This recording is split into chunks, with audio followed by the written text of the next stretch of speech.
Dear ones, I am Archangel Michael. Today we start another month within your calendar. The parties are apparently over, now it's time to resume the journey, count our losses and move on. What I say here is not so that anyone feels sadness, nor is it judgmental and self-condemning. What's done is done, crying now is no use, it's about lifting your head and moving forward. My brothers, the world seems to be very strange recently, everything seems to be out of place, everything seems to be extremely agitated, extremely exacerbated. What do I have to say to you? Nothing new, I have nothing new to say, just what I have always said. Everything that is happening on your planet, in your lives is a consequence of actions. Many understand that when we say, you reap what you sow. This phrase is timeless. Why timeless? Because there is no set time for the harvest, it depends a lot on how the sowing was done and the path of each soul. If we are going to talk here in the most common sense of the word, about planting a seed and it germinating and bearing fruit, this act also does not have a defined time. Each harvest can take days, months, years. How long does a large fruit tree take to expose its fruit? So there is no set time for harvest, each sowing has a different harvest. So many of you are wondering, what do I mean by this phrase? That many times, you commit acts that deviate from the guideline of our Father or Mother God, and many think that the harvest is soon to follow. Yes, there are cases in which the harvest is very quick, in which the result of that bad step is almost instantaneous, but there are many cases that take years, and you completely forget. And then they wonder, or rather, they look at the sky and ask God why they are going through that. What is sowing? Normally, in the vast majority of cases, the sowing comes from acts, which you often think are inconsequential acts. You think that the rules are to be circumvented, that they won't hurt anyone if you don't follow them. Ah, no one is watching, no one will even know what I did. Indeed, many times you do the wrong things and no one knows, but you forget that you are watched all the time, not by God, by the universe, by what is around you, there are energetic eyes on you all the time. So that energy that you released there, which was not positive energy, will be added to the same energy that other people also produced, and this will be accumulated. One day when that egregore, that energy, becomes extremely large, it causes an imbalance in the universe and then returns, exactly to whoever generated it. Because every little piece of that egregore has an owner, and its owners receive exactly the consequence of what they did. When many of you ask yourselves, why am I going through this? Don't just think about the previous day, the previous month, stop and think about how you contributed to that, how you were part of the catalysts that caused that. But do you know what the big problem is? It's just that you don't like to take blame. Human beings take great pleasure in pointing the finger at others, often even blaming them for things they didn't do. But for you, that's great, because you won't bear the blame, he will, and until he proves that he wasn't to blame, you are living fully, peacefully. And you think this will never come back? Do you think this will go unpunished in the universe? I repeat again, the return is not a punishment, as you like to say and was proclaimed by your religions. It is just the return of what you did, nothing else. Nobody is punishing you, if anyone is actually punishing you it is you, because it was you who generated that event, and one day it returns with the same intensity or even greater. So my brothers, this lesson is one of the most difficult that you have to learn, recognizing your own mistakes, recognizing how much you are the cause of what is happening. I have said here several times that cleverness often brings immeasurable returns. So don't think that you are, as you usually say, knowledgeable, and do things without anyone noticing. Yes, your next door neighbor may not even notice, but the universe does. Because that sowing is not just about attitudes, it also has feelings. Or have you forgotten that thoughts and words also feed the egregores? So that thought of always trying to get along may work for a while, but one day it comes back, showing you that what you tried to do was wrong, you will have your harvest. My brothers, I have said this here many times, Don't blame us for the bad things that happen in your lives. Many think that we are obliged to protect them at all times, and that we have to prevent everything bad that can happen in their lives. The vast majority think this way, that since we are beings of light and protect you, we have an obligation to prevent any suffering, any bad thing from happening in your lives. And then when it happens, who do you blaspheme against? Against us, against God the Father or Mother, because it was us, because we did not protect you. So many may be wondering, why am I saying this again? My brothers, listen to your news and you will understand. Gaia is not nervous, Gaia is not looking to destroy anyone, you are reaping what you sowed, and you are sending it out all the time. As long as you emanate fear against nature, the more nature will act against you, because the universe returns exactly what you are afraid of. My brothers, things are accelerating, we can say that things are intensifying, because the lessons have not been learned. Lessons come, you go through them, you complain for a while and then you forget, you make the same mistakes again. So more and more everything is accelerating, everything is intensifying, then the results will always be heavier, they will always be more frightening. It is not Gaia that is causing this, just those egregores that you created for so many years are emptying themselves. In what way? Returning to you the consequences of what you did. Everything is accelerated. So everything happens with greater power. If you have an open tap filling the bucket with a trickle of water, it will take a while. If you accelerate that trickle of water, that bucket will fill much faster. So there's the reason why everything is extremely strange. Things that haven't happened for decades are happening again. Because everything is accelerated, because the lessons, you no longer have time to spend years and years to learn a lesson. You are being thrown against the wall in a very violent way, so that you wake up, and understand where the error is, understand where you have to change, understand what you have to do to improve what is around you, what you have to make the right decisions for each other. When I talk about government officials here, many understand that I take sides with AORB. I only tell the truth, if you are bothered it is because the truth bothered you.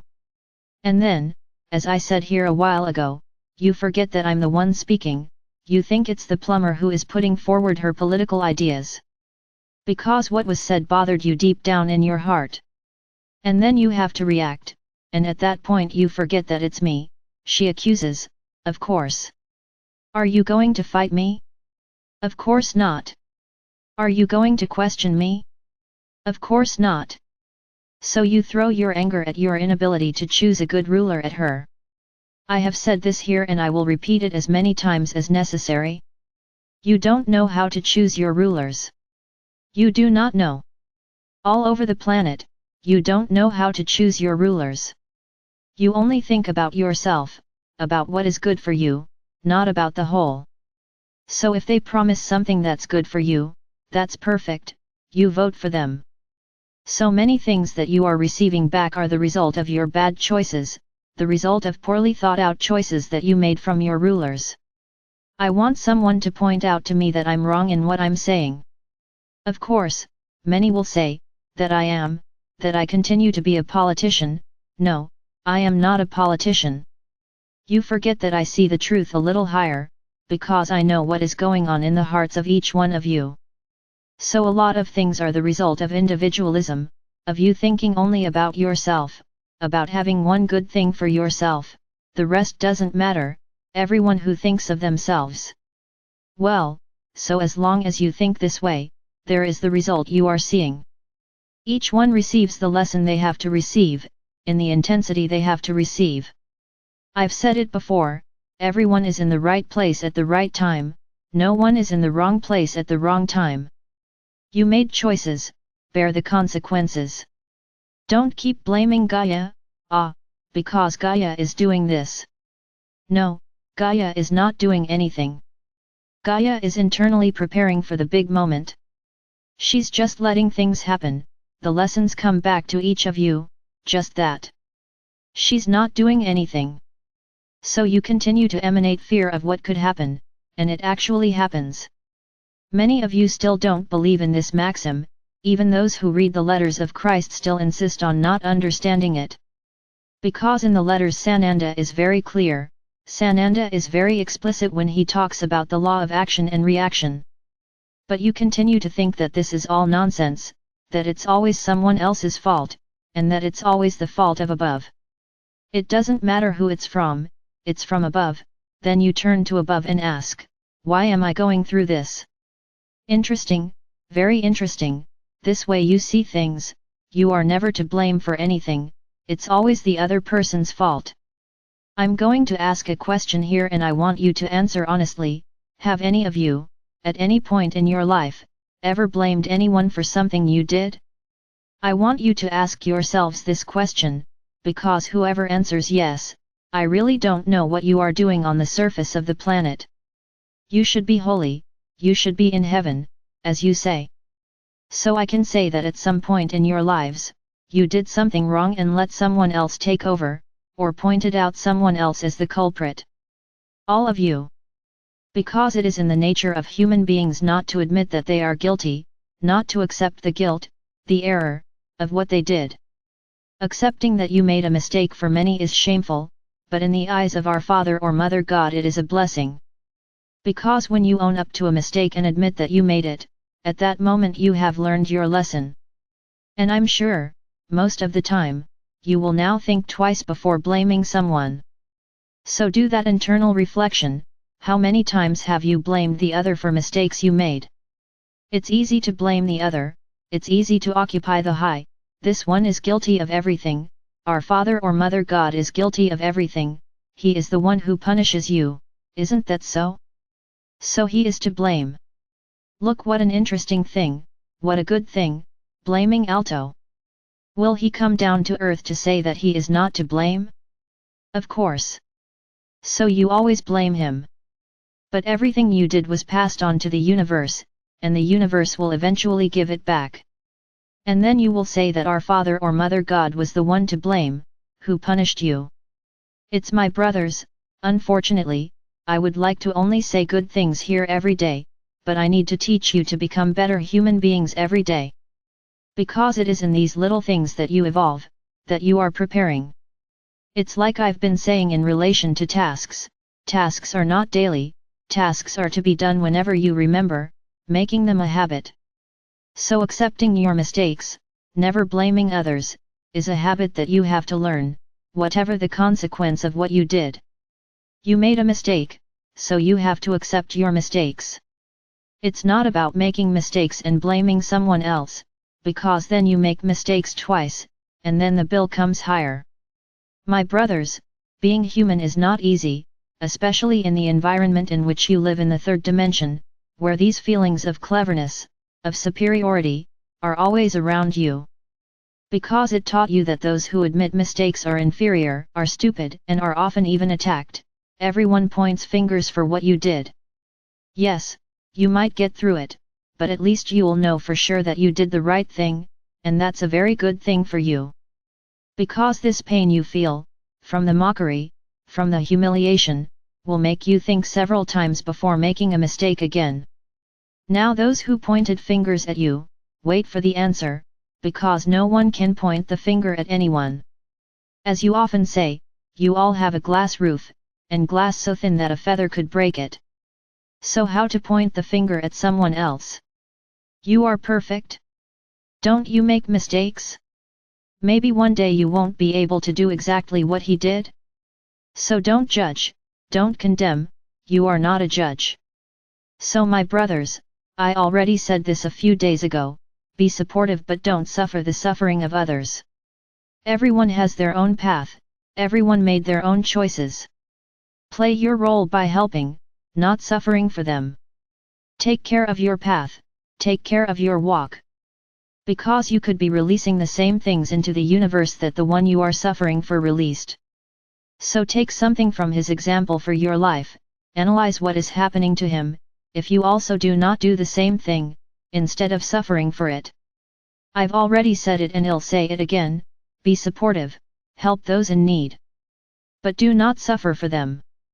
Because everyone has a story, everyone has a journey, you cannot judge anyone by their suffering. If they are suffering, some lesson they have to learn, some harvest they have to make. So why suffer their suffering? Everyone has to look at their own path, everyone has to look at their own free will, to make the right choices. To make your journey more and more enlightened, to make your journey more and more free, so that the returns you have for your life are good returns, of joy, of happiness, and not suffering, for the wrong choices you made. This week, we will have our live meeting, on Wednesday, at the same time, 9 p.m. This time I will ask each of you to have just one white candle. It's easy for everyone, I'm not going to ask for a blue candle, a white candle. What I need is the fire element, this is what I need. If you can have a plate, it would be interesting for you to buy it, whoever can, whoever can't, make it with a dish you have at home. If you could buy a transparent or white plate, and just leave it for the rituals with me, that would be great. If you can't buy it, there's no difference, make it with a dish you have at home, as long as it's not a dark dish, it's a light dish so that the candle light illuminates it and doesn't bring darkness. So that's all you need to have for Wednesday, a transparent or white plate, and a common white candle, not those candles that last for several days, an ordinary white candle. And I'm going to go ahead, because otherwise there will be a barrage of questions. If the candle makes any smudges, throw it in the trash, because this candle will be for cleaning, so everything that will be in that sludge is to be thrown away. So you are already warned. I am Archangel Michael. I am here. Always ready to show you everything that is necessary for you to grow and evolve.